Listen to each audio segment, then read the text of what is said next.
All right, we are live. Welcome, DoorGrow hackers, to the DoorGrow Show.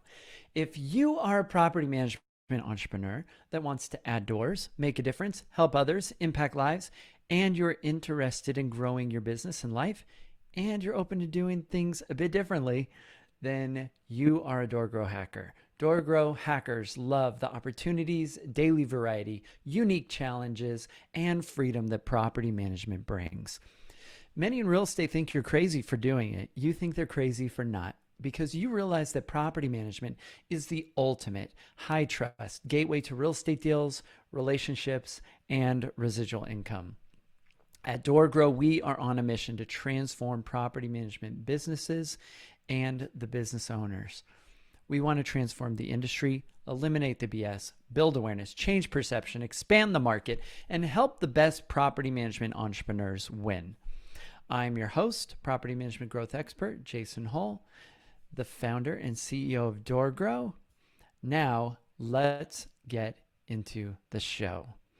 All right, so I had a hard time coming up with what to talk about today. I think, just had Christmas and New Year's is coming up.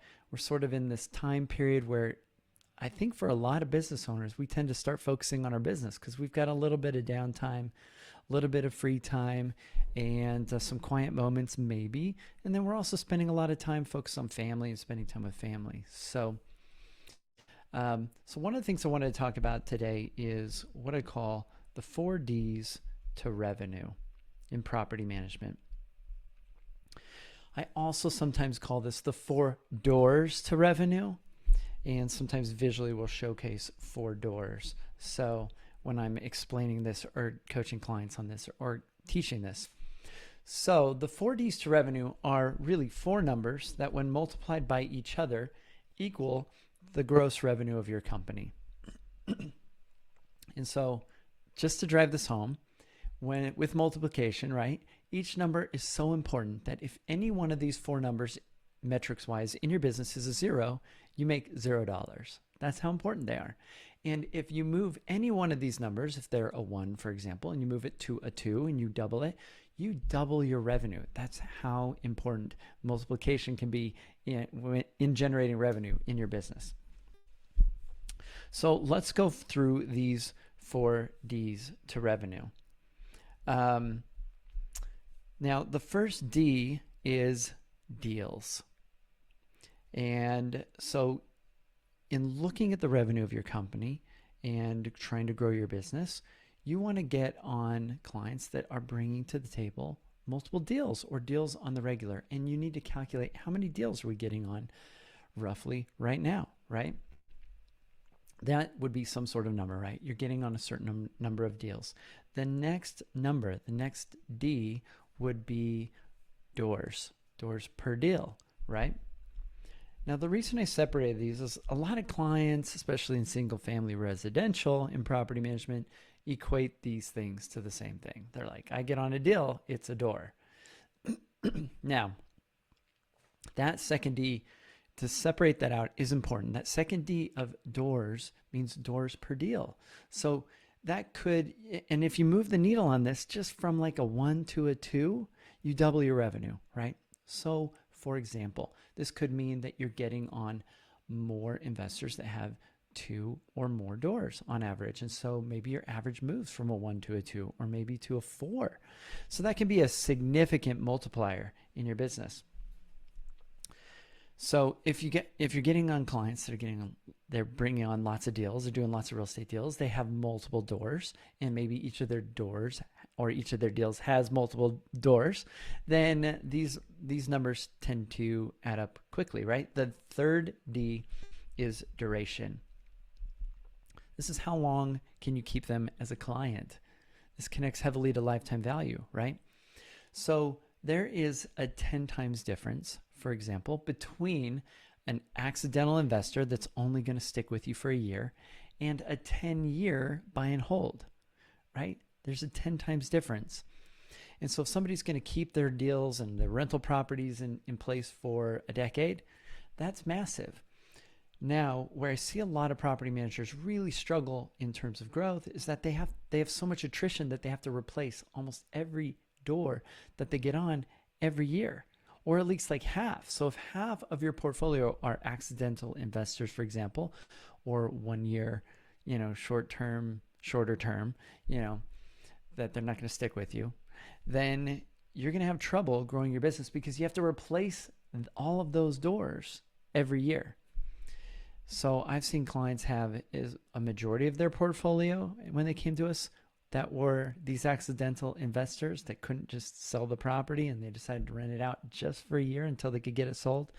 Or they might have half their portfolio as this, but even still, usually the number of doors they're adding every year equates to the number of doors they're losing every year, and so they end up not growing. Okay. The last D is dollars, right? We need some money in this equation. Otherwise, it's not going to equal revenue, right? So the last D is dollars. And that what's important to note there is you want to make sure you're getting paid really well. One of the biggest things that I do with one of the things I do with every client that comes through our program at some point or another usually is to revamp their entire pricing structure and their pricing model. Most property managers only have one major fee that they charge. It's one sort of percentage, something typically like 10% or something like that in lower rent markets. And in higher rent markets, it might be like maybe 6% or something along these lines, 7, 8, whatever. Or they'll have a flat fee like $99 or $79 in really low rent areas where it's really tight. And so they'll just have one major fee though. They might also have a lease up fee, for when, getting the property rented out. That's pretty typical as well, but that's about it. And so if that is the case for your business, and you only have one option that clients can choose from when signing up, then you're leaving a lot of money on the table. And there's probably a lot of other leaks in relation to pricing as well. And then there's a lot of psychological hacks to decrease price sensitivity. So if you've ever been frustrated and dealt with a potential prospect that came to you and pushed back on the price, I'm sure this has happened to you, or they asked for a discount. A lot of times that price sensitivity is created artificially by my clients. They don't realize they're creating it and how. And a lot of times it's created artificially by how their acquisition source, so how they're getting these leads. Colder leads are going to have a much higher price sensitivity than warmer leads. And so if you want to reduce the amount of people that are asking for discounts, or reducing or eliminate your temptation to fold on your pricing and cave on your pricing and give in order to get business, my clients don't have to do that.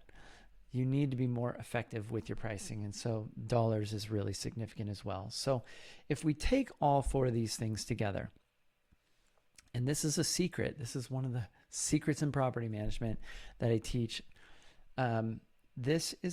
If you work this backwards, this will help you identify your ideal prospects.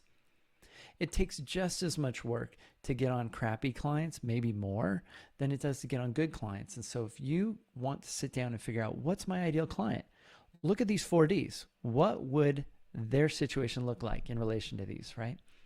Well, ideal client, right? If they're helping you maximize deals, that means they're probably bringing multiple deals to the table. They're doing real estate deals on the regular. They are an investor. They want to do more deals in the future. Doors, they probably have multiple doors. Maybe each deal they do has multiple doors per deal, right? So the doors metric is high. Duration, they are in it for the long game. They want to invest. They want to grow a portfolio. And so their duration is lengthy or high. That's a high metric. And then dollars, that means they're willing to spend money with you to make sure things are taken care of. They're not the cheapos that exist out there. They're not so price sensitive. They want a better experience, and maybe they're more of a premium type of buyer. But these would be your ideal prospects. And so this is one of the tools I go over with clients to help them recognize who are your ideal customers. What would they look like? And then we can work backwards and figure out, how do we connect with these people? What resources do they currently have? Who would be good referral partners to connect us to these people? And so that might already get some wheels turning. So take a look at your portfolio and take a look at your investors and take a look at who you're targeting and the methods you're using to target new clientele and get new business on, and see how it lines up with the 4 D's to revenue: deals, doors, duration, and dollars. These are the 4 doors that you need to open to make the magic happen in order to grow your business and to identify and attract really great clientele. If you have any questions about this, feel free to comment or hit us up inside our Facebook group at doorgrowclub.com, or reach out to us by going to doorgrow.com. We'd be happy to help you grow your business, and maybe sit down with your team as you're planning out things here at the end of the year. It's almost New Year's here as I'm recording this. Just want to let everybody know I really am grateful for our clients. I'm grateful, this holiday season for those that have been, that spend their money with us, that have allowed us to help them increase the amount of money that they're making. It's really exciting for me to show up each week on the group coaching calls that we do as a mastermind group, and to see clients winning and sharing their success, talking about the doors they're adding, talking about how they're closing more deals at a higher price point, talk about how they're no longer offering discounts and how they're establishing themselves as an authority and as an expert, and these clients are willing to spend and pay more money. And so I love this. This is so rewarding for me. I really enjoy getting to do what I do, and I'm really honored and grateful that I get to do this. So for those of my clients that are listening, I really appreciate you, and I'm grateful for you. So anyway, for everybody else, I appreciate you listening to this show as well. And I hope that the 4 D's to revenue is a helpful framework or concept to help you figure out how to grow your business and improve it. And that's it for today. Happy New Year, everybody. Until next time, to our mutual growth. Bye, everybody.